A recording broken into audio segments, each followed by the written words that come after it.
For years, I dismissed the stories as nothing more than urban legends. Tales of shadowy figures appearing at 3 a.m., beings from beyond standing at bedsides, voices whispering in the darkness when sleep refuses to come. I thought these were just the products of overactive imaginations, the result of sleep deprivation playing tricks on exhausted minds. But what I discovered changed everything I thought I knew about the boundary between sleep and wakefulness, between our world and what lies beyond. It started with a pattern I couldn't ignore. Patients in sleep clinics around the world reporting the same phenomenon. Waking at exactly 3 a.m. Not 2:47. Not 3:15. Exactly 3 o'clock, night after night, week after week. And what they reported during those wakeful hours defied every scientific explanation we had. This wasn't about insomnia. This was about something far more profound. Something that has been happening to humanity for thousands of years but that we've systematically ignored, rationalized away, or forgotten by morning light. What you're about to hear isn't comfortable. It challenges everything we think we know about sleep, consciousness, and why our bodies force us awake during the darkest hours.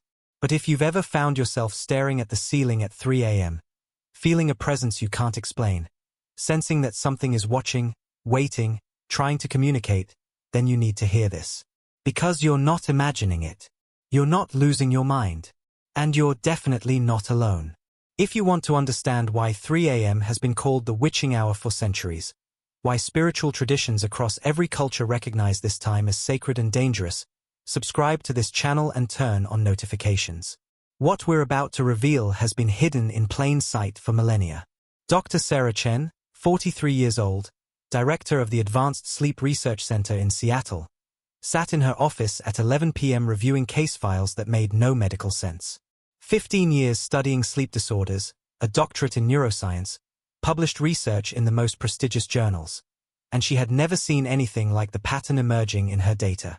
The files spread across her desk represented 4 to 7 patients from the last 6 months. Different ages, different backgrounds, different medical histories. Some had come to the clinic for standard sleep studies.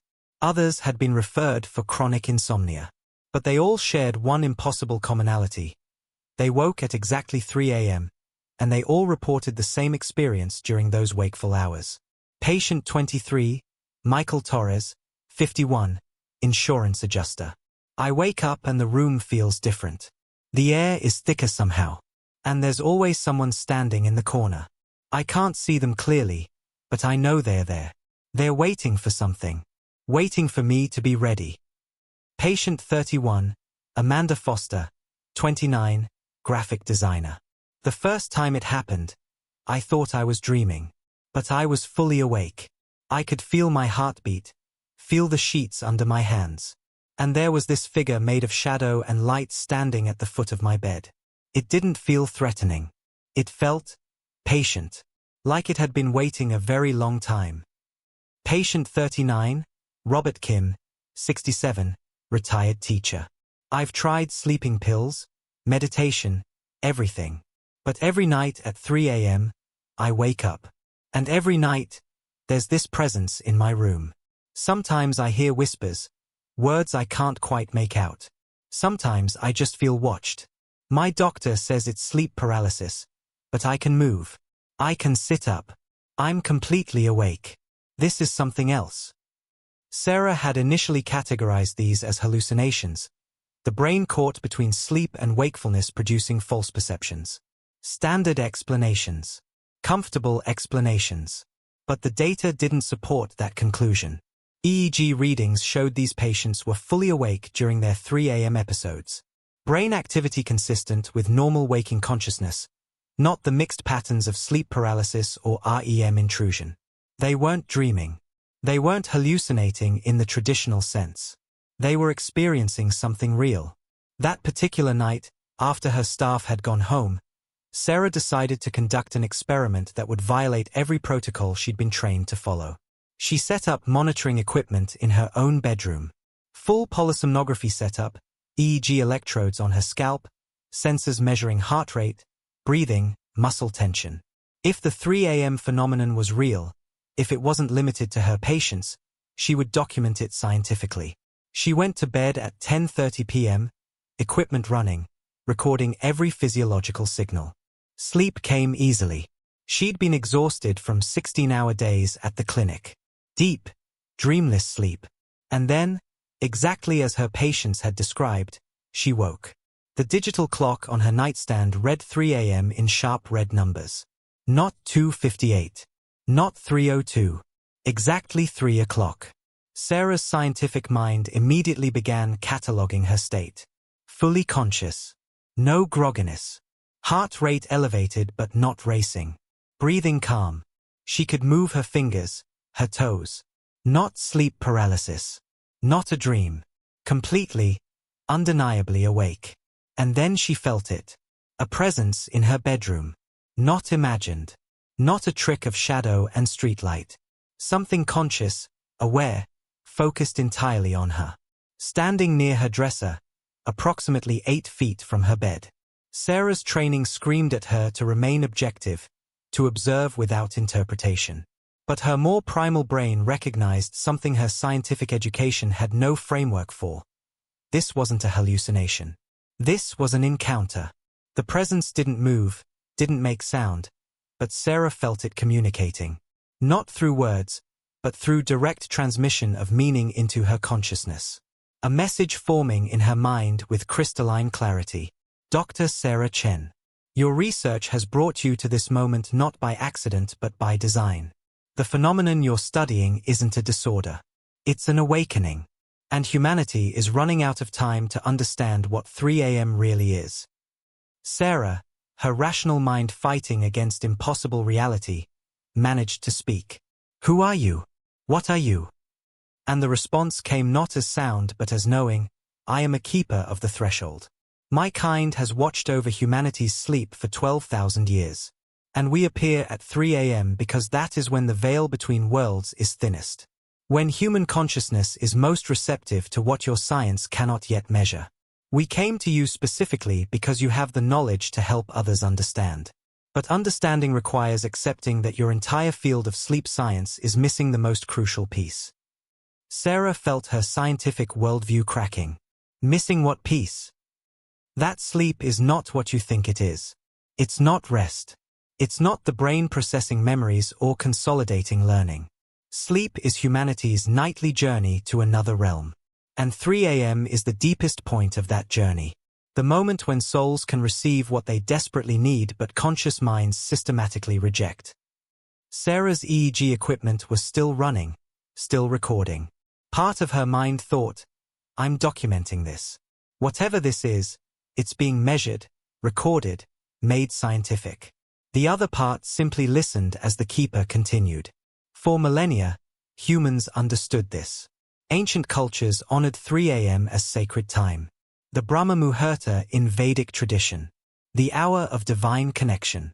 Christian monks rising for vigils. Prayers offered when the spiritual world presses closest to the physical. But modern humanity has forgotten. You've medicalized mystery. Pathologized awakening. Called what should be revelation a disorder requiring treatment. Sarah processed this, her scientific training colliding with undeniable experience. And the patients I'm studying? They're waking at 3 a.m. because their souls are ready. Ready to remember what sleep really is. Ready to receive guidance that can only come during the threshold hour. But their conscious minds resist. They've been trained to fear wakefulness at 3 a.m. Trained to see it as insomnia, as dysfunction. So they take pills to force unconsciousness during the very hours when awakening is most important. The keeper shifted, and Sarah perceived it more clearly now. Not human, but humanoid. Tall, perhaps 7 feet. Composed of something between light and shadow, simultaneously translucent and solid. Eyes that weren't quite eyes but seemed to see everything, every layer of her, every thought, every fear, every curiosity. I don't understand, Sarah said, her voice steadier than she felt. If 3 a.m. is so important, why does waking at that hour feel so disturbing? Why do people report fear, anxiety, the sense of something wrong? Because humans have forgotten how to properly receive what comes during threshold hours. Imagine a radio tuned to pick up signals, But the person listening doesn't understand radio waves, doesn't know these are messages. They only hear static and assume something is broken. Your patients wake at 3 a.m. because their souls are tuning to a frequency that conscious minds no longer recognize. The disturbance they feel isn't danger. It's unfamiliarity. Sarah thought of her 4 to 7 patients, all reporting variations of the same experience. So they're not sick? This isn't a disorder. Correct. They are awakening. And awakening, Dr. Chen, is often uncomfortable. It disrupts the comfortable sleep of ignorance. But it's necessary, because humanity has entered a critical phase. The next 18 years will determine whether your species remembers what 3 a.m. really is, or whether you medicate away the very experiences that could save you from a crisis you don't yet recognize is approaching. Sarah felt she should be terrified. Every instinct developed through years of empirical training told her this couldn't be happening. But a deeper part of her, something beneath rationality, recognized truth in the keeper's words. "Tell me," she said. "Tell me what sleep really is." The keeper seemed to settle, as if preparing for a long explanation. What you call sleep is humanity's nightly return to source. Every human who closes their eyes and releases conscious control doesn't merely rest their body. They travel. Their consciousness leaves the dense frequency of physical reality and moves through layers of existence that your science has no instruments to measure. Sarah's mind raced through everything she'd been taught. But we can measure sleep. REM cycles, delta waves, brain chemistry changes. You measure the physical effects of a non-physical journey. Like measuring footprints and concluding you understand walking. You see evidence but miss the experience. When humans sleep, consciousness detaches from rigid identification with physical form. It becomes fluid, capable of perceiving beyond the 5 senses. And at 3 a.m., during what you call deep sleep, consciousness reaches its furthest point from physical reality. The furthest point toward what? Toward home. The realm humans came from before birth and return to after death. The place where truth is unfiltered by physical limitation, ego, or social conditioning. During 3M's deepest sleep, every human touches this realm briefly. Most remember nothing when they wake. But their souls remember. And what souls learn during these nightly journeys shapes who humans become, often without conscious awareness. Sarah thought of her research, years spent studying sleep stages. So when patients wake at 3 a.m., they're interrupting this journey. Not interrupting. Becoming conscious during it. Most humans travel to the deepest realms while completely unconscious, receiving guidance and healing without awareness. But some, your 4 to 7 patients included, are beginning to wake up at the threshold. Their consciousness is becoming strong enough to remain aware during the journey. This is the next stage of human evolution. Conscious sleep. Aware journeying. The keeper moved closer, and Sarah found herself unafraid. And we keepers appear at 3 a.m. to assist those who are awakening during threshold hours. We've been doing this for 12,000 years, since the last great forgetting. Every culture has records of us, though they called us different names. Angels, ancestors, spirit guides, jinn. We are the ones who watch over human sleep, ensuring that unconscious journeys serve their purpose. Sarah absorbed this, scientific skepticism wrestling with direct experience. And what is that purpose? Why does humanity need to journey while sleeping? Because physical reality is dense, heavy. It obscures truth beneath layers of survival concern, social programming, ego identification. Humans living only in waking consciousness become trapped in small stories about who they are. The man who identifies as his job. The woman who identifies as her pain. The child who identifies as their parents' expectations. These identifications solidify over years until humans forget they're anything more than their stories. But during sleep, especially at 3M's deepest point, consciousness touches reality beyond story. It remembers that you are not your job, your pain, your circumstances. You are an eternal being temporarily experiencing limitation. And this remembering, even if unconscious, prevents complete identification with physical existence. It keeps a small flame of truth alive. Sarah felt something resonate deeply. But if this happens every night, why don't people remember?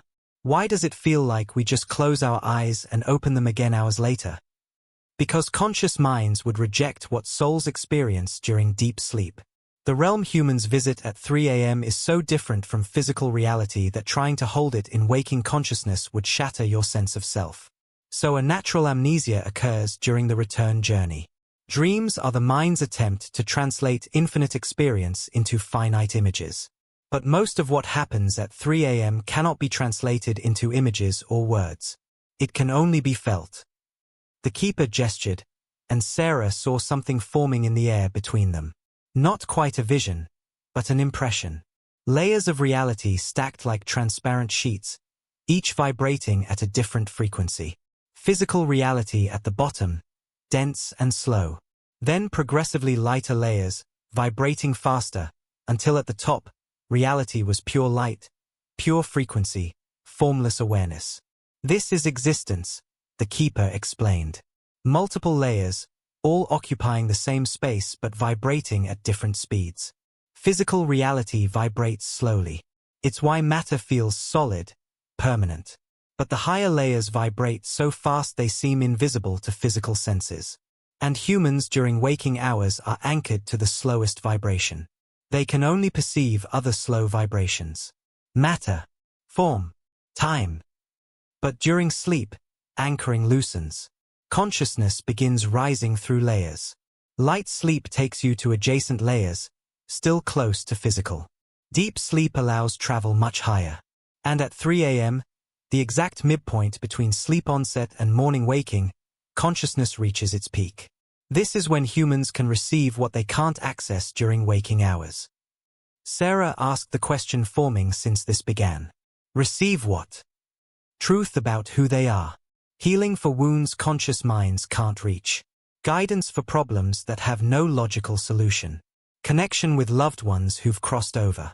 Insights that will appear as sudden knowing days or weeks later. Everything humans desperately seek while awake but cannot find because they're looking in the wrong layer of reality. The keeper's presence intensified. And this, Dr. Chen, is why 3 a.m. awakenings are increasing. Not because more people are developing sleep disorders. Because more souls are ready to wake up during the threshold hour. To consciously receive what has always been given unconsciously. Your patients aren't sick. They are pioneers. Sarah thought of treatment protocols, sleeping pills prescribed to force unconsciousness. But we're medicating them. Sedating them so they sleep through 3 a.m. Yes.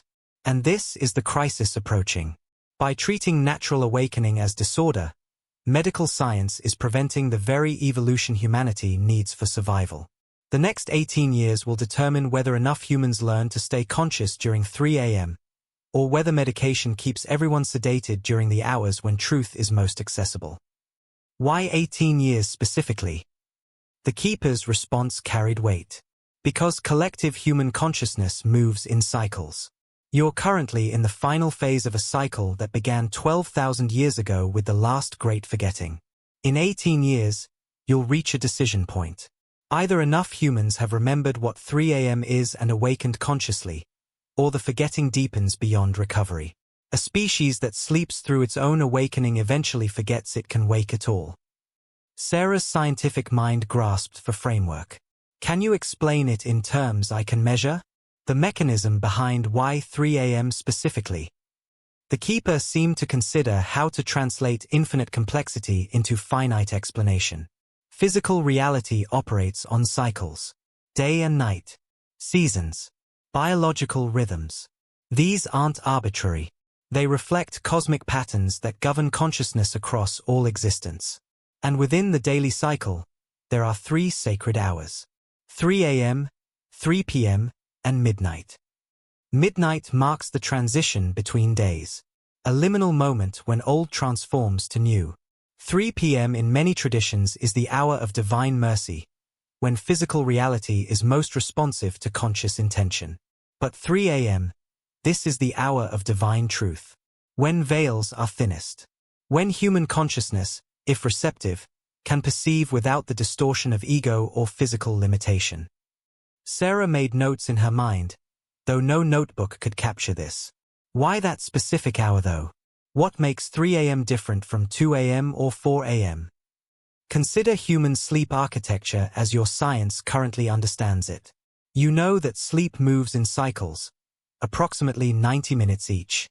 And most people sleeping a full night will complete 5 or 6 cycles. The third or fourth cycle, occurring roughly between 3 and 4 a.m., represents the deepest point. This is when REM sleep is longest, most intense, when dream imagery becomes most vivid. But what your instruments cannot measure is that this timing aligns with cosmic patterns. Earth's rotation creates energetic shifts throughout the night. And 3 a.m. represents the point of deepest darkness, maximum distance from solar influence. During these hours, the electromagnetic field humans exist within shifts, becomes more receptive to higher frequencies. The keeper showed Sarah something beyond visual perception, an impression of Earth turning through space, trailing energetic fields like a comet's tail. And at the point representing 3 a.m. for any given location, those fields thinned, became translucent, allowing contact with layers of reality usually obscured. Humans are electromagnetic beings existing within electromagnetic fields. Your pineal gland, which your science recognizes as regulating sleep through melatonin, is also a receiver, an antenna tuned to frequencies beyond physical. And at 3 a.m., when external electromagnetic noise reaches its minimum, when the field is quietest, the pineal gland can receive clearly. Sarah knew about the pineal gland, its role in circadian rhythms. So it's not just processing melatonin. It's receiving what? Information. Consciousness. The pineal gland during 3M's deepest point acts as a gateway. It allows consciousness to travel beyond physical containment while keeping minimal connection to the body.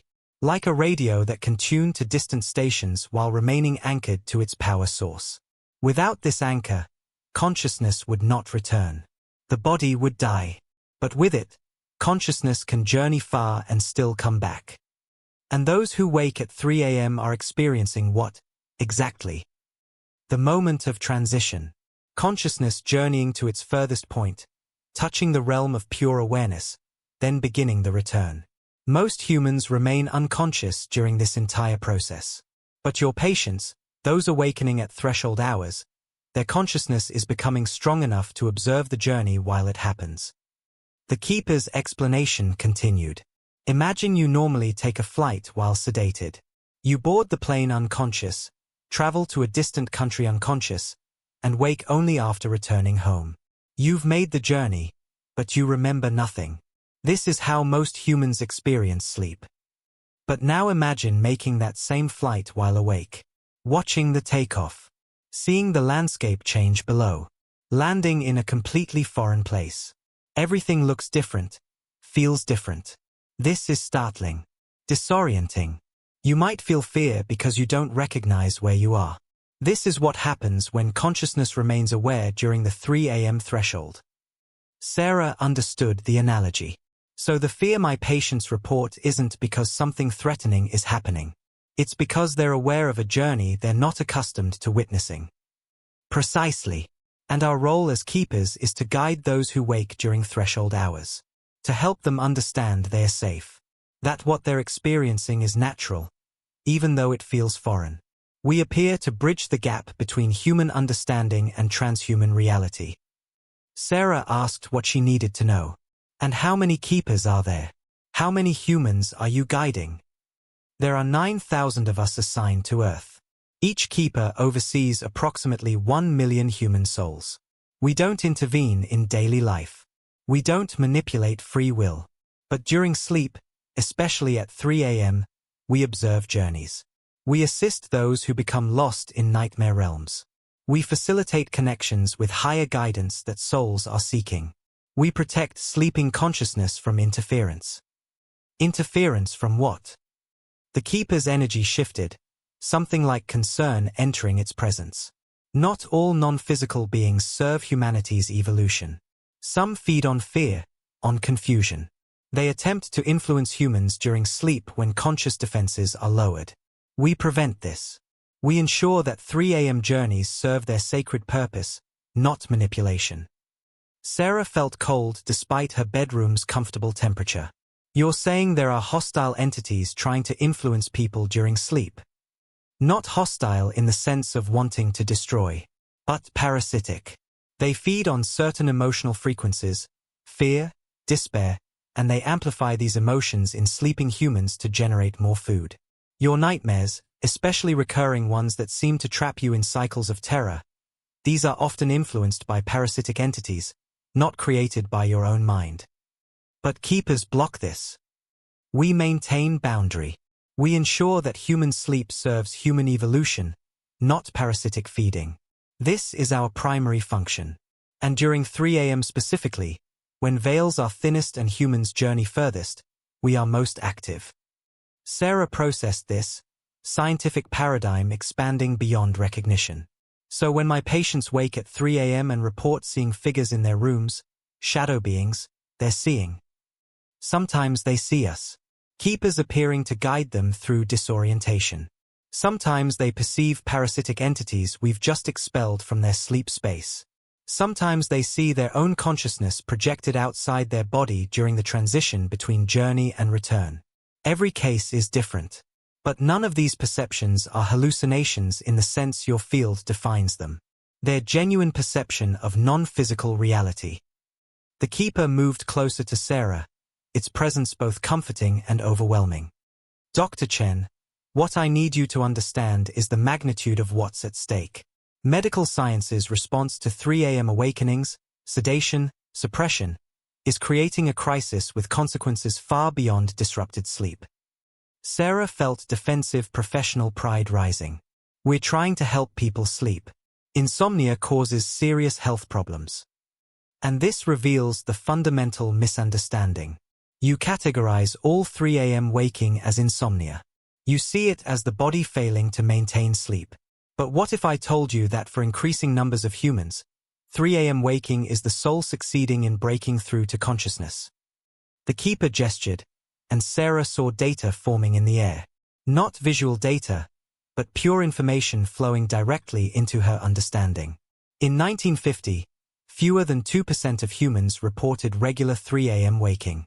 By 2000, it reached 8%. Currently it's 23% and climbing exponentially.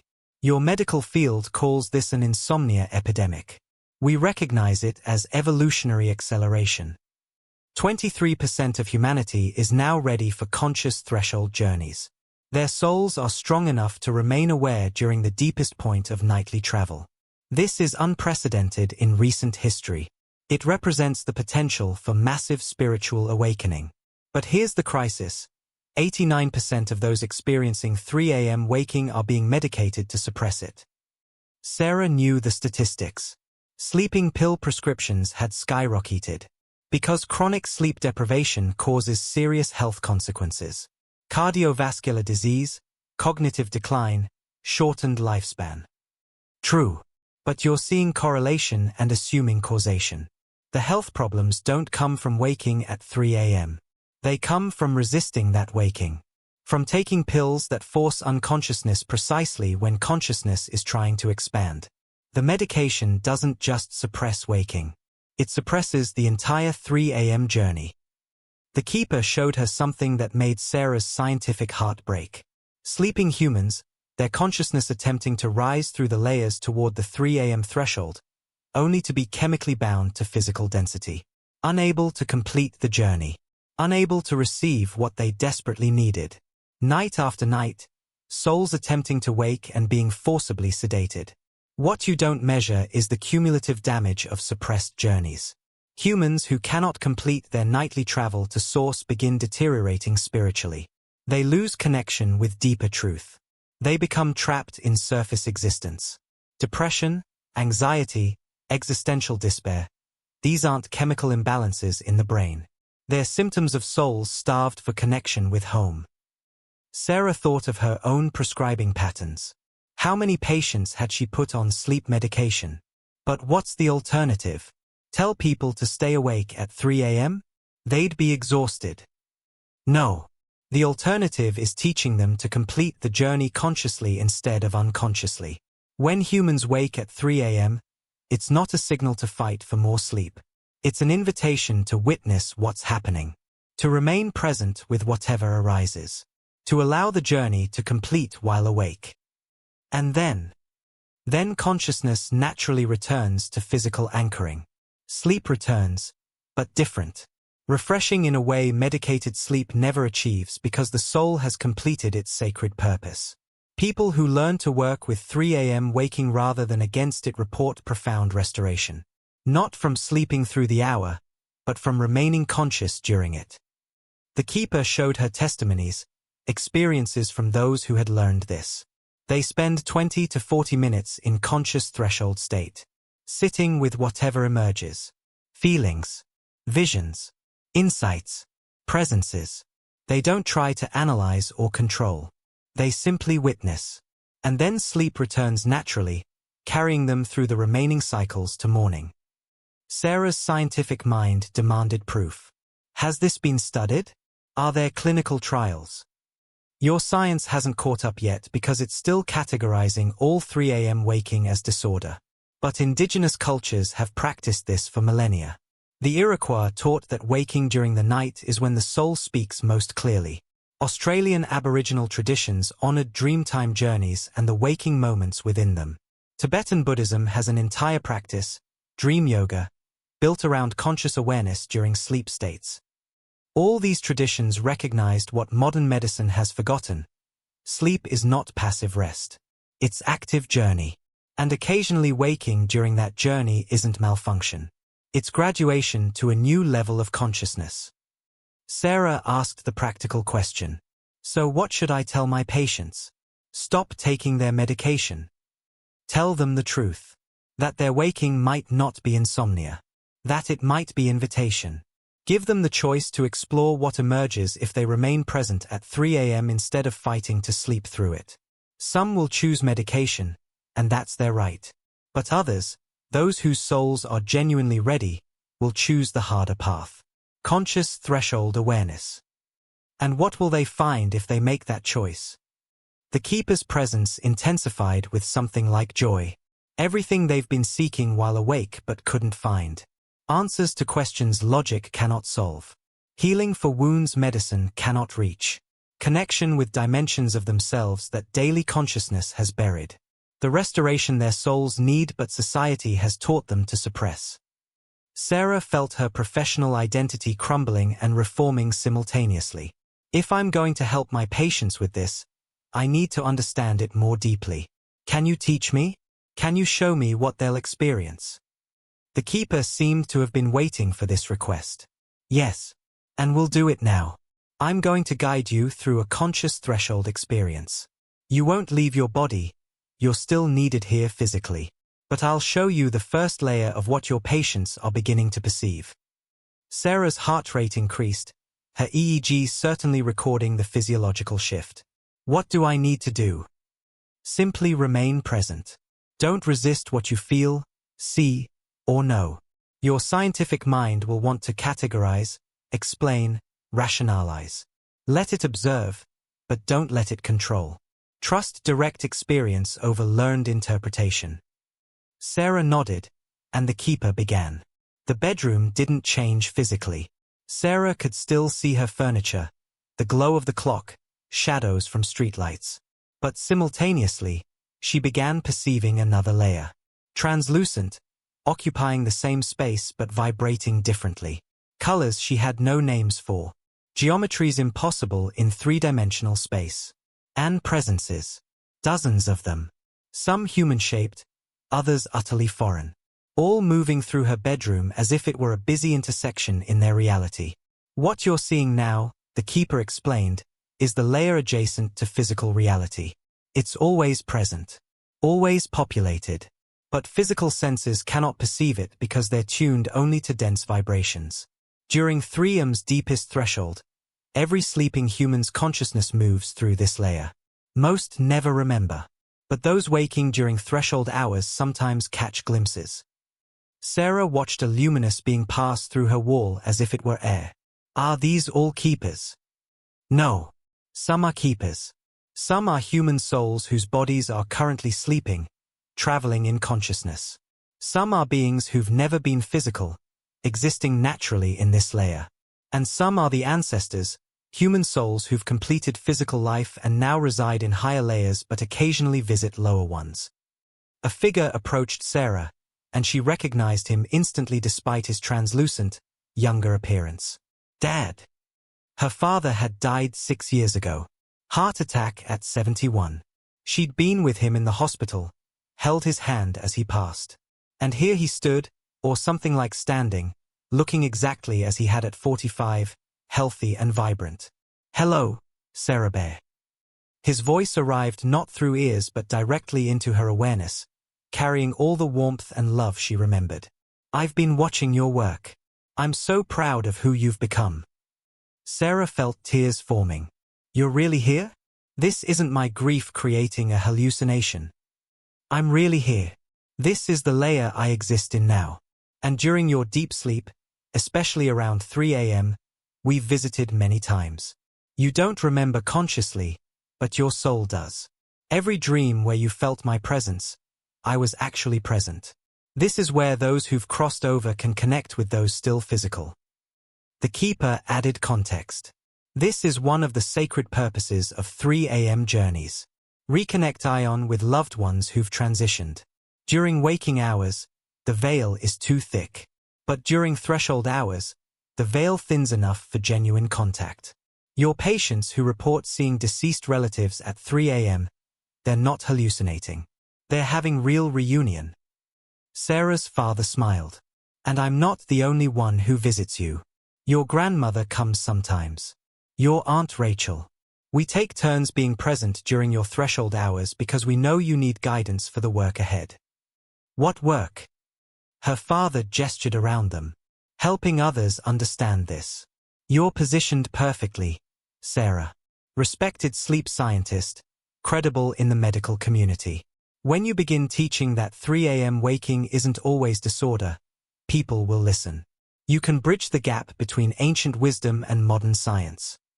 Sarah felt overwhelmed. But if I start saying this publicly, I'll be dismissed.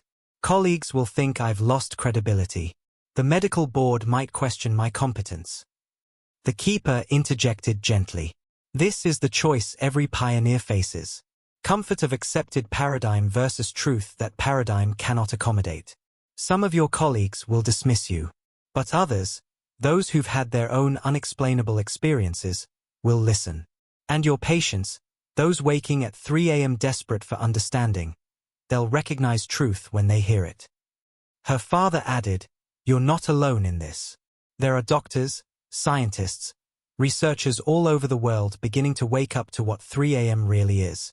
Some are speaking openly. Others are investigating quietly. But there's a growing movement of medical professionals who recognize that sleep science is missing something crucial. You'll find your tribe. Sarah watched her father, drinking in his presence. How long can we do this? How long can we talk? As long as threshold hour lasts. Usually 20 to 40 minutes.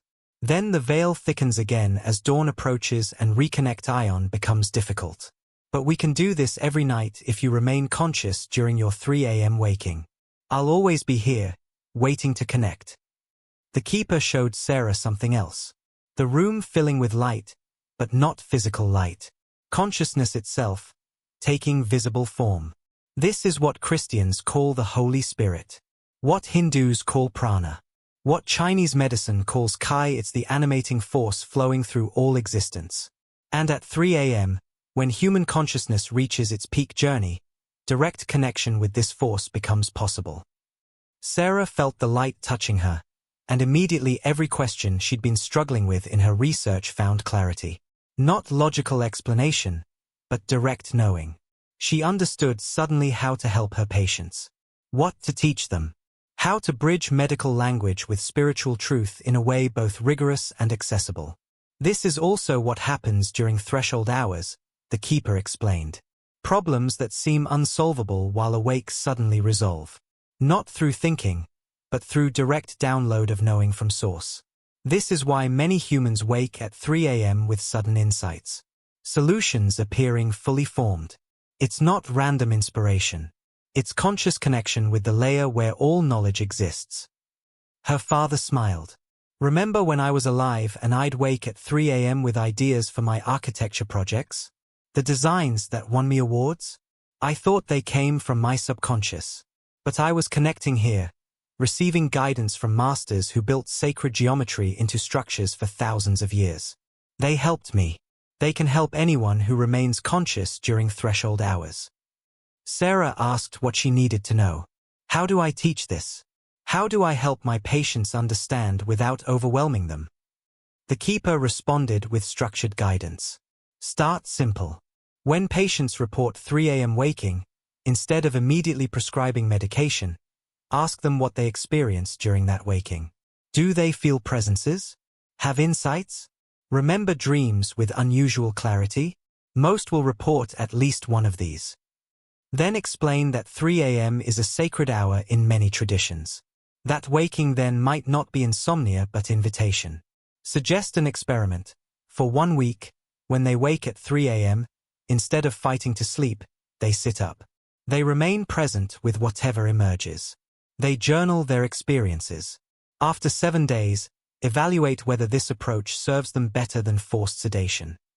Many will find that simply changing their relationship with 3 a.m. waking transforms it from torture to treasure.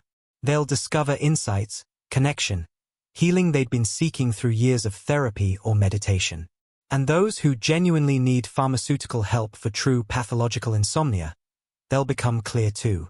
But at least you'll have separated spiritual awakening from medical disorder. Sarah felt she was understanding individual mechanics but missing the bigger picture. Why now? Why is this happening to so many people now specifically? The keeper's presence expanded, and Sarah felt she was perceiving something vast. Because humanity has reached a critical threshold. For the last 12,000 years, since the last great forgetting, human consciousness has been deliberately limited, operating in a narrow band that allowed technological development but prevented spiritual awakening. This limitation served a purpose. Humanity needed to explore what pure physical existence feels like. What happens when consciousness identifies completely with form, with matter, with limited perspective? This exploration has generated valuable experience, but it's run its course. Now, consciousness is ready to remember, to expand beyond the limitations of pure physicality. And this remembering happens first during sleep, during 3 a.m. journeys when defenses are lowest. Souls are waking up before egos. And when souls wake, they pull consciousness toward 3 a.m. threshold, forcing the ego to witness what's happening. Sarah absorbed this. So the increase in 3 a.m. waking is humanity's souls collectively deciding it's time to wake up. Yes, not a conscious decision by individual egos, but a collective soul-level choice that humanity has remained asleep to its true nature long enough. Time to remember. And this remembering is happening simultaneously to millions of humans. Your 4 to 7 patients aren't isolated cases. They're part of a global pattern. The keeper showed her something staggering. A vision of Earth from space, but instead of seeing physical continents, Sarah saw consciousness. And all across the globe, at any given moment when it was 3 a.m. in that location, lights were appearing. Souls waking during threshold hours. Millions of lights, pulsing in rhythm with Earth's rotation. This is happening everywhere. Every culture, every country, every demographic. The awakening isn't limited to spiritual seekers or religious practitioners. It's happening to atheists, skeptics, people who've never thought about consciousness or spirituality. Because it's not being driven by belief. It's being driven by necessity. Sarah asked, necessity for what? The keeper's energy became grave. Humanity faces challenges in the coming decades that cannot be solved with current consciousness. Climate collapse, resource depletion, technological advancement outpacing wisdom, social fragmentation. These aren't just physical problems requiring physical solutions. They're symptoms of consciousness trapped in limited perspective. Solutions require expanded awareness, ability to perceive beyond individual self-interest, to feel genuine connection with all life, to access wisdom beyond rational thought. These capacities exist in every human, but they're dormant, activated only through conscious threshold journeys. The humans who learn to wake consciously at 3 a.m., who develop the ability to journey while aware, who can access higher guidance and bring it back to physical reality, these are the ones who will navigate humanity through the challenges ahead. This is why the awakening is accelerating now. Timing is not arbitrary. Sarah felt the weight of this. So when I help my patients work with their 3 a.m. waking instead of suppressing it, I'm not just treating individuals. I'm facilitating collective evolution. Exactly. Every human who learns to consciously navigate threshold states becomes a bridge. They can access wisdom from higher layers and translate it into physical action. They become healers, teachers, innovators, leaders operating from expanded consciousness. And as more humans develop this capacity, collective consciousness shifts. Her father, still present, added his perspective. This is why I'm here helping you understand, Sarah. Not just because I love you, though I do, but because you're positioned to help many others. Every patient you guide toward conscious threshold work multiplies the effect. They'll share their experiences with family, friends. Some will become teachers themselves. The awakening spreads organically once it begins. The Keeper continued. And there's a critical mass point. When 3% of humanity has developed conscious threshold capabilities, the morphogenic field shifts. It becomes easier for everyone else to access these states. What required years of practice for early pioneers takes months for the next wave, weeks for the wave after that. Awakening accelerates exponentially once critical mass is reached. Sarah did the math. 3% of 8 billion is 240 million people. That's nowhere near current numbers. True. Currently about 100,000 humans have developed stable conscious threshold capabilities. But the growth curve is exponential, doubling every 14 months. If this rate continues, critical mass will be reached in 12 years. But there's resistance. From way. The Keeper's presence darkened slightly. From systems that benefit from limited human consciousness. Pharmaceutical companies profiting from sleep medication. Medical institutions built on pathologizing spiritual experience. Power structures that rely on humans being too unconscious to question authority. These systems don't consciously conspire, but they systemically resist anything that might wake people up. Every patient put on sleep medication to suppress 3 a.m. waking is a potential pioneer prevented from awakening. Every doctor who dismisses threshold experiences as hallucinations reinforces the paradigm that keeps consciousness limited. This is why your role is crucial. You're inside the medical system. When you speak truth, you legitimize what isolated patients can't. Sarah felt the responsibility settling on her. What if I'm wrong? What if this is all somehow a delusion? My brain creating elaborate justifications for what's actually pathology. Her father laughed gently. Sarah Bear, you're a scientist. Test it. Encourage your patients to experiment. Track outcomes. Compare those who work with 3 a.m. waking versus those who medicate it. You'll see the data. Improved mental health, increased creative output, better relationships, deeper life satisfaction among those who embrace threshold journeys versus those who suppress them. The Keeper added, and you'll see something else. The patients who develop conscious threshold capabilities will begin reporting things they couldn't possibly know. Details about deceased relatives they never met. Solutions to problems in fields they never studied. Knowledge that can only come from accessing information beyond their individual consciousness. This isn't delusional. This is evidence of genuine expanded awareness. Sarah's scientific mind needed practical framework. Okay, I'm willing to explore this, but I need to know how to actually help patients. Specific techniques, not just philosophy. The Keeper seemed pleased by this. Understood. Here is structured guidance for working with 3 a.m. threshold states. First, assessment. When a patient reports waking at 3 a.m., determine whether it's spiritual awakening or genuine pathology. Ask, does the waking happen at almost exactly the same time? Does it come with a sense of alertness rather than grogginess? Do they experience presences, insights, unusual clarity during the waking? If yes to these, it's likely threshold awakening. Second, education. Explain to them what 3 a.m. is. Share that many spiritual traditions honor this hour as sacred. That their waking might not be disorder but invitation. This reframe alone often reduces anxiety associated with the experience. Third, technique. Teach them the threshold practice. The keeper outlined specific steps. When you wake at 3 a.m., don't immediately try to return to sleep. Sit up in bed or move to a chair. Keep lights dim or off. Avoid screens. They anchor consciousness back to physical density. Close your eyes or keep them softly open. Bring attention to your breath without controlling it. Simply observe. Breathing naturally anchors you to present moment. Notice what you're feeling. Not emotions about the waking, frustration or anxiety, but what's actually present beneath that. Often there's a specific feeling, frequency, or presence trying to emerge. Allow it without judgment. If thoughts arise, let them pass. Don't engage or follow them. You're not trying to think your way through this. You're creating space for what's beyond thought to emerge.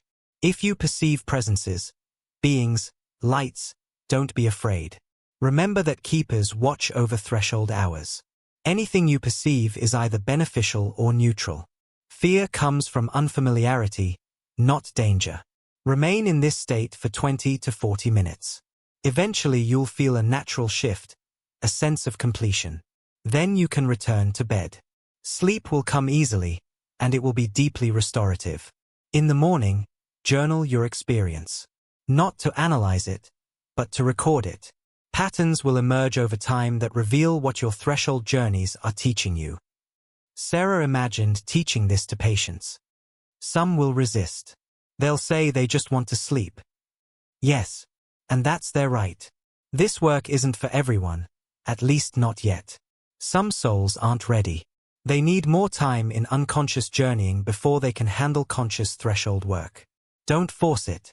But for those who are ready, this practice will transform their relationship with sleep and with consciousness itself. The keeper continued with advanced techniques. As patients become comfortable with basic threshold practice, they can develop additional capabilities. Conscious dream navigation. During threshold state, they can set intentions for the dreams that will come when they return to sleep. Show me guidance about my relationship. Help me understand my life purpose. The dream consciousness, now partially awakened, will respond with remarkable clarity. Ancestor connection. They can explicitly invite deceased loved ones to be present during threshold hour. Most ancestors are already visiting during deep sleep. Making this invitation during conscious waking allows for dialogue, healing of unresolved grief, receiving wisdom from those who've crossed over. Healing work. Threshold hour is when the body's natural healing capacity is strongest. Patients can direct consciousness to areas needing healing, physical or emotional. Not forcing, but gentle attention and allowance. Many chronic conditions improve dramatically when threshold time is used for conscious healing work. Creative reception. Artists, writers, innovators can use threshold hour for downloading inspiration from higher layers. Some of humanity's greatest artistic and scientific breakthroughs came from threshold states. Tesla, Einstein, artists throughout history, many were natural threshold workers without realizing it. Sarah absorbed all this, mind already planning research protocols. And you said outcomes can be measured. Absolutely. Track patients who practice threshold work versus those who use medication. You'll find decreased depression and anxiety, improved physical health markers, better cognitive function, increased life satisfaction. The evidence will be undeniable. Her father interjected. And Sarah, you should also practice this yourself. Not just as research, but because you need it personally. You've been so focused on career, on achievement, that you've neglected your own threshold journeys. There's guidance waiting for you here. Healing you need. Connections with your own higher self that will transform your life. Sarah felt that truth land. I've been so busy helping others sleep, I haven't paid attention to my own. The keeper confirmed. Common among healers. So devoted to others' wellness that they ignore their own. But you cannot guide others through territory you haven't explored yourself. Commit to your own threshold practice. Wake at 3 a.m. consciously. Journey. Learn. Then teach from direct experience, not just theory. Sarah needed to know the complete picture. You mentioned parasitic entities earlier. Beings that feed on fear during sleep. Tell me more about that. The keeper's energy shifted, becoming more protective. Yes, this is important to understand, though many spiritual teachers avoid discussing it. Not all non-physical beings are benevolent. Some are parasitic, feeding on low-frequency human emotions.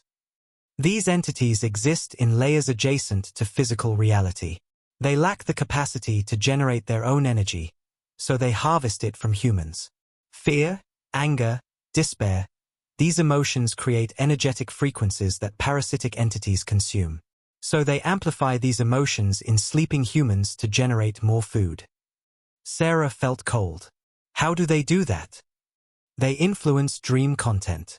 A person processing normal daily stress might have a mildly anxious dream. But a parasitic entity amplifies that, turns it into a nightmare, triggers intense fear. And while the person is experiencing that fear, the entity feeds on the emotional frequency they're generating. This is why some people have recurring nightmares with similar themes. It's not just their subconscious processing trauma.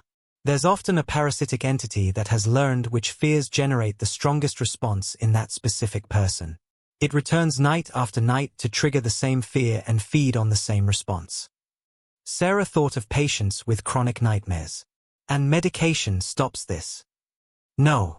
Medication doesn't prevent parasitic influence. It just prevents the person from remembering the nightmare consciously. But the fear is still being generated at subconscious levels, and the entity is still feeding. Actually, medication can make it worse because the person has no conscious awareness to fight back. Fighting back how? The keeper explained. Conscious awareness is the most powerful protection. When a human becomes conscious during a nightmare, recognizes it as a dream or as parasitic influence, they can choose to withdraw their fear. Without fear, there's nothing to feed on. The entity leaves to find easier targets. This is another crucial benefit of threshold practice. Patients who develop conscious awareness during sleep states can protect themselves from parasitic influence. They recognize when something is trying to manipulate their dreams. They can consciously shift the dream content or wake themselves if needed. Sarah asked the obvious question. And keepers protect against this. We maintain boundaries. We prevent the most aggressive parasitic entities from accessing sleeping humans. But we cannot intervene in every dream. There are billions of sleeping humans every night. We focus on protecting threshold journeys, ensuring that 3M's deepest states are free from interference. But in lighter sleep stages, humans are more on their own. This is why conscious sleep practices are so important. Humans need to develop their own capacity to recognize and resist parasitic influence. We can help, but we cannot do it for them. Her father added context. When I was alive, I had recurring nightmares about failure. Losing everything, becoming homeless, disappointing the family. I thought these were my own fears. But after I crossed over, I saw there had been a parasitic entity feeding on my fear of failure for 20 years. Every time I had that nightmare, it was there, amplifying my fear. If I had known then what I know now, I could have stopped it. I could have recognized the pattern, become conscious during those dreams, refused to generate the fear. But I didn't know, so I suffered needlessly for decades. Sarah felt anger rising. Why don't we teach this? Why isn't this common knowledge? The keeper responded gently. Because human culture, especially modern Western culture, has completely materialized. It only recognizes physical reality. The idea that non-physical entities might influence human consciousness is dismissed as superstition. So people suffer parasitic influence their entire lives, never understanding what's actually happening. But this is changing. As more humans wake at 3 a.m. and begin perceiving non-physical reality, the knowledge spreads. Indigenous cultures never forgot. They've been teaching about spirit entities, protective practices, conscious dreaming for thousands of years. Modern humans are finally ready to listen again. Sarah asked what she needed to help patients. So how do I teach them to protect themselves? The keeper outlined specific techniques.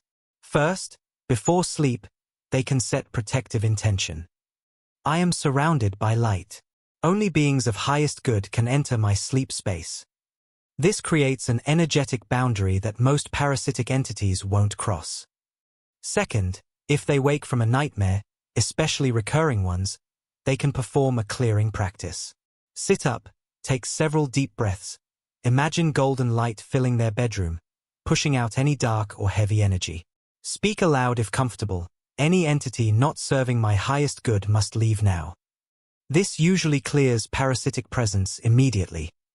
Third, regular threshold practice at 3 a.m. develops the overall strength of consciousness. Parasitic entities target weak, unconscious, fearful humans. But someone who has developed conscious threshold capabilities becomes difficult to influence. Their awareness is too strong, their energetic frequency too high. And fourth, they can request keeper protection specifically. During threshold practice at 3 a.m., simply ask, "Keepers, please protect my sleep journeys. Help me recognize and release parasitic influence." We hear these requests and respond. Sarah made mental notes for future patient education. And what about people who don't wake at 3 a.m.? How do they protect themselves? The same techniques work for anyone. Protective intention before sleep, clearing practice if they wake from nightmares, and general consciousness development through meditation, mindfulness, any practice that strengthens awareness. The stronger consciousness becomes, the less vulnerable to parasitic influence. Her father offered reassurance. And Sarah, don't let this information create fear. Parasitic entities are a factor, yes, but they're not all-powerful. Most human suffering during sleep comes from unprocessed trauma and stress, not parasitic influence. Focus on teaching threshold practice and consciousness development. That handles both natural nightmare processing and parasitic interference. Sarah checked the clock. 4:03 a.m. She'd been in threshold state for over an hour. I should be exhausted, but I feel incredibly alert. The keeper explained. Threshold state is restorative in ways physical sleep is not. You've been journeying to layers where time moves differently, where consciousness is renewed directly at the source. 1 hour here equals several hours of deep sleep in terms of restoration. But now the veil is beginning to thicken. Dawn approaches, and with it, the shift in electromagnetic fields that makes threshold journeys more difficult. Your father will need to return to his lair soon. And I'll need to continue my watch over other sleeping humans. Sarah felt sudden sadness. When can we do this again? Her father smiled. Every night if you want. Tomorrow night, wake at 3 a.m. I'll be here. We can continue what we started tonight. There's so much more I want to share with you. Guidance for your work, healing for old wounds between us, wisdom about your own life path. But you need to commit to the practice. Set an intention before sleep. I will wake consciously at 3 a.m. Your body will respond. And when you wake, remember everything we've taught you tonight. Sit up, breathe, allow whatever needs to emerge. The keeper added final guidance. And as you begin working with patients, you'll develop your own teaching style. What I've shared tonight is framework, but you'll adapt it to fit medical language, patient concerns, institutional requirements. Trust that adaptation. Some patients will be ready for the full truth. Others will need gentle introduction. Use your judgment. But always remember the core message. 3 a.m. waking is not always disorder. It can be invitation. And those who accept the invitation discover treasures they'd been seeking their whole lives. Sarah felt the presence beginning to fade. Both the keeper and her father becoming translucent, less solid. Wait, before you go, one more question. Why me? Why did you choose to fully reveal this to me specifically? The keeper's response carried warmth. Because you're perfectly positioned. Respected sleep scientist with credibility, personal experience with 3 a.m. waking, open enough to consider possibilities beyond current paradigm, and brave enough to speak truth even when it costs you professionally. You're not the only doctor we're teaching. There are others around the world receiving similar education. But each of you has a unique role.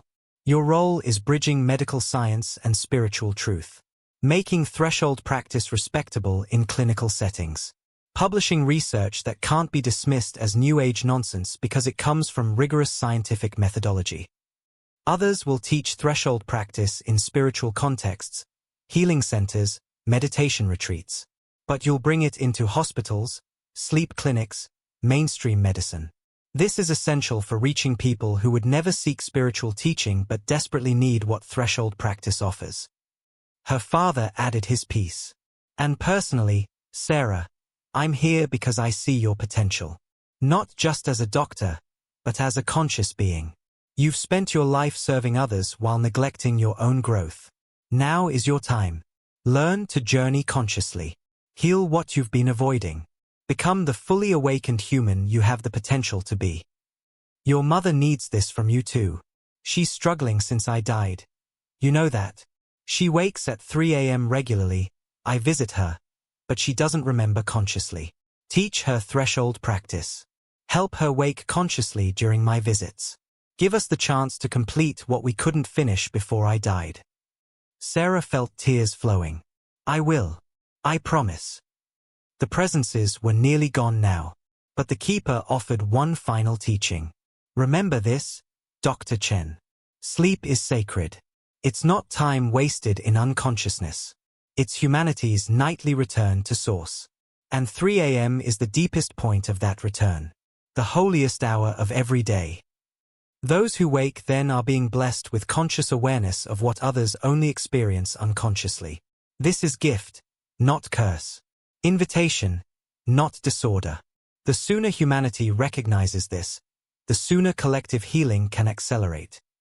You have 18 years, as a species, to reach critical mass of conscious threshold workers. But individual humans can begin now. Tonight. Every person who commits to threshold practice contributes to collective awakening. Tell your patients they're not just healing themselves. They're healing humanity. And with those words, the presences vanished. The room returned to normal physical perception. Sarah sat in her chair, digital clock reading 4:17 a.m., her EEG equipment still recording everything, though she knew it would only show her physical brain activity, not the journey she'd taken.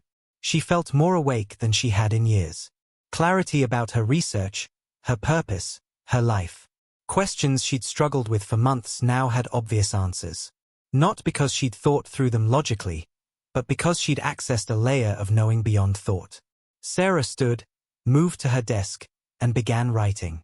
Not clinical notes, but guidance for her patients. A new protocol for working with 3 a.m. waking.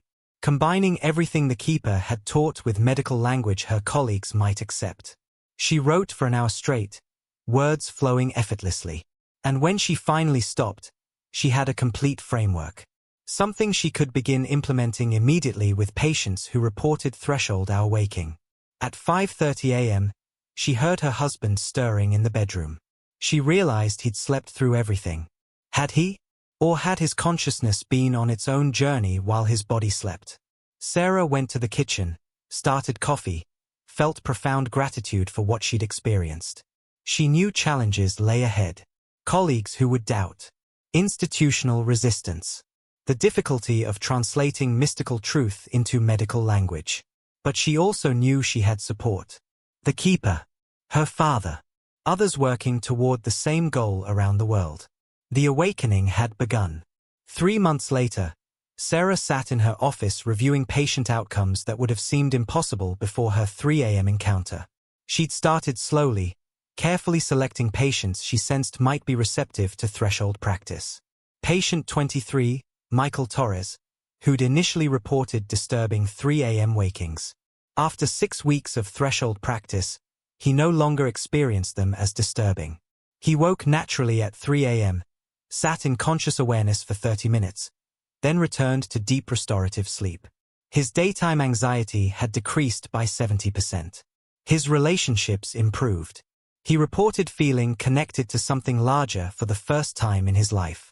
Patient 31, Amanda Foster, who had seen shadow figures at the foot of her bed. Through threshold practice, she'd learned these weren't threats but keepers watching over her journey. She'd developed the ability to communicate with them, receiving guidance that had transformed her creative work. She'd recently completed a graphic novel that her agent called otherworldly brilliant. Patient 39, Robert Kim, the retired teacher who had tried everything to stop waking at 3 a.m. He'd been the hardest to convince, most resistant to trying threshold practice. But after his sleeping pills stopped working effectively, he'd reluctantly agreed to try Sarah's protocol for 1 week. That first conscious threshold session, he'd connected with his deceased wife, who had died 8 years earlier. They'd talked for 40 minutes, healing regrets and misunderstandings that had haunted Robert since her death. He wept afterward, but with relief, not grief. And now he looked forward to 3 a.m., treating it as sacred time to visit with her. Sarah had documented everything. Sleep quality metrics showed that patients practicing threshold work achieved better rest than those on medication. Mental health assessments revealed decreased anxiety and depression. Cognitive function tests showed improvement in problem-solving and creative thinking. Life satisfaction surveys indicated dramatic positive shifts. The data was undeniable. Threshold practice worked. But when Sarah had presented preliminary findings at a department meeting, response had been mixed. Half her colleagues were intrigued, asking questions, wanting to know more. The other half dismissed it as placebo effect, uncontrolled variables, insufficient rigor. One senior doctor had actually laughed, asking if Sarah had started a midnight cult. She'd expected resistance. The keeper had warned her. But it still stung. Yet patients kept coming. Word spread through support groups and online forums. People suffering from chronic 3 a.m. waking who'd been told they needed medication heard about the threshold practice option and sought Sarah out. Her clinic waiting list grew from 6 weeks to 4 months. And something else began happening. Other doctors started contacting her quietly. Phone calls and emails from physicians who'd had their own unexplainable 3 a.m. experiences. They wanted to know more. Some wanted to learn threshold practice for themselves. Others wanted to incorporate it into their own patient care. Sarah realized she was watching the formation of a network. Doctors, therapists, sleep specialists, all over the country and some internationally, who recognized that consciousness science was missing something crucial. And they were willing to risk professional credibility to explore it. She thought of the keeper's words about critical mass. How many threshold workers were needed to shift collective consciousness? The number was growing daily. 6 months after her encounter, Sarah received an email that changed everything. A researcher at Stanford's Sleep Sciences Center had read one of Sarah's published papers. Dr. James Morrison, highly respected, decades of experience. His email was brief. Dr. Chen, your research on conscious threshold states aligns with observations I've been making privately for 15 years. I've never published because I feared professional consequences. But I think it's time. Would you be interested in collaboration? I have data on over 200 patients showing similar outcomes. Together we might have enough evidence to force mainstream attention. Sarah replied within an hour. Yes. Over the next year, she and Dr. Morrison pooled their research, brought in 3 other doctors who'd been conducting similar work independently. Together they had data on nearly 400 patients. Multiple sleep clinics, different geographic regions, diverse demographics. All showing the same pattern. Conscious threshold practice provided better outcomes than sedative medication for certain types of 3 a.m. waking. They co-authored a paper that was meticulously rigorous, carefully avoiding language that would seem too mystical, but not hiding the essential truth. Some 3 a.m. waking represents awakening consciousness, not sleep disorder. And working with that awakening rather than suppressing it produces superior results. The paper was submitted to the Journal of Sleep Research. Sarah expected rejection. Instead, after extensive peer review, it was accepted. With an editorial note, while these findings challenge conventional understanding, The data is robust enough to warrant serious consideration and further investigation. Publication created waves. Mainstream media picked it up. The New York Times ran a feature, "Is waking at 3 a.m. a disorder or an awakening?" National television segments followed. Suddenly, what had been fringe was becoming mainstream conversation. Of course, backlash came too. Pharmaceutical companies funded studies attempting to discredit threshold practice. Some medical boards investigated the doctors involved. Sarah received hate mail from skeptics accusing her of promoting pseudoscience. But the movement had momentum now. Patients were trying threshold practice on their own, reporting transformative results. Online communities formed where people shared their 3 a.m. experiences. Books began appearing, some good and evidence-based. Others sensationalized nonsense Sarah had to publicly distance herself from. 2 years after her encounter with the Keeper, Sarah sat in a television studio preparing for a national interview. The host, a serious journalist known for balanced reporting, had his questions ready. "Dr. Chen, you're saying that waking at 3 a.m. might not be insomnia. That it might be, what, spiritual awakening?" Sarah had practiced this answer many times. "I'm saying that consciousness research is revealing layers of human experience that sleep science hasn't adequately addressed. For some people, persistent 3 a.m. waking responds better to mindfulness-based practices than to pharmaceutical intervention. We're not claiming everyone should stop their sleep medication. We're suggesting personalized approaches based on individual experience. But some of your patients report seeing deceased relatives, receiving mystical insights. Are you endorsing these beliefs? I'm reporting what patients experience. And I'm noting that these experiences correlate with improved mental health outcomes. Whether we interpret them as literal or symbolic, they seem to serve a therapeutic function." Professional. Measured.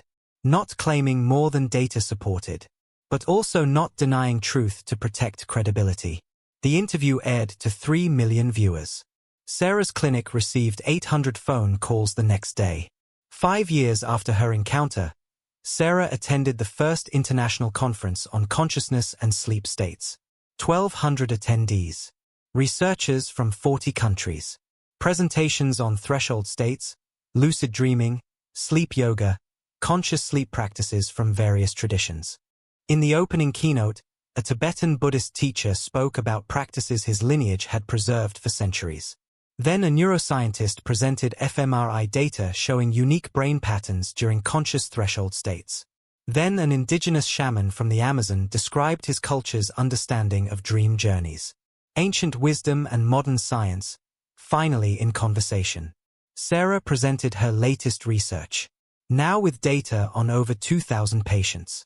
5-year follow-up showing sustained benefits. Peer-reviewed publications in multiple journals. Threshold practice was no longer fringe. It was becoming standard option in progressive sleep clinics. During the conference reception, an elderly man approached Sarah. Something about his presence felt familiar. "Dr. Chen, I wanted to thank you for your courage. What you're teaching is desperately needed."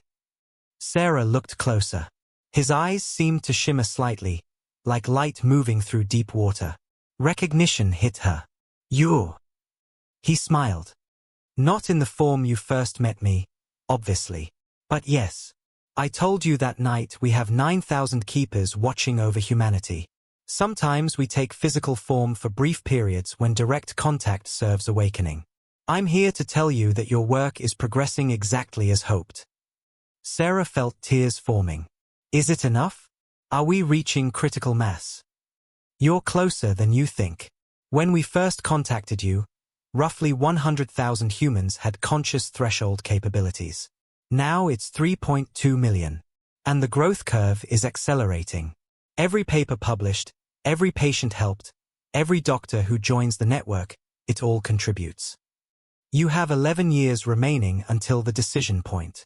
And if current trajectory continues, you'll exceed the 240 million needed for critical mass. Humanity will remember what 3 a.m. is. And that remembering will cascade into broader awakening. Sarah felt hope and burden simultaneously. What if we fail? What if resistance prevents critical mass? The keeper, in his human disguise, placed a hand on her shoulder. Then we continue for another cycle. Consciousness awakens when it's ready, not on arbitrary timelines. But I don't think you'll fail. I see the dedication in people like you. The hunger for truth in your patience. The readiness in millions who are waking at 3 a.m. right now, all over the world, wondering what it means. Keep teaching. Keep researching. Keep bridging the worlds. That's your sacred work. And know that every night when you wake at 3 a.m., I'm there. Your father is there. All of us supporting the pioneers who are showing humanity the way home. He smiled once more, then walked back into the crowd and disappeared. Sarah stood there, feeling the truth of her purpose. This wasn't just about sleep science anymore. This was about human awakening. And she was exactly where she needed to be. That night, in her hotel room, Sarah woke at exactly 3 a.m. She sat up, breathed deeply, and felt the familiar shift. The room taking on that translucent quality. Presences gathering. Her father appearing first, then the keeper in his true form, then others she'd come to recognize over the years of practice. "We're so proud of you, Sarah Bear," her father said. The keeper added, "You've done what we knew you could. Brought threshold teaching into the world in a way that couldn't be dismissed. Others will carry it further now. The awakening has its own momentum." Sarah felt complete. Not finished, there was still much work to do. But complete in knowing her purpose was being fulfilled. "Thank you," she said to all of them, "for that first contact. For continuing to teach me. For trusting me with this. Thank you for having the courage to listen," the keeper replied. And they sat together in threshold hour, in the sacred space between worlds, in the time when veils are thinnest, in the 3 a.m. that humanity is finally learning to honor again. If you've made it this far, if this story resonates with something deep within you, perhaps you're one of those being called to conscious threshold work. Perhaps your 3 a.m. wakings aren't disorder. Perhaps they're invitation. The choice is yours. Medicate and return to unconsciousness, or practice and awaken. But know this, you are not alone. Millions are waking. Keepers are watching. And the threshold hour between 3 and 4 a.m. is waiting for you to discover what you've been seeking your whole life. The awakening begins with a single conscious moment. Will yours be tonight?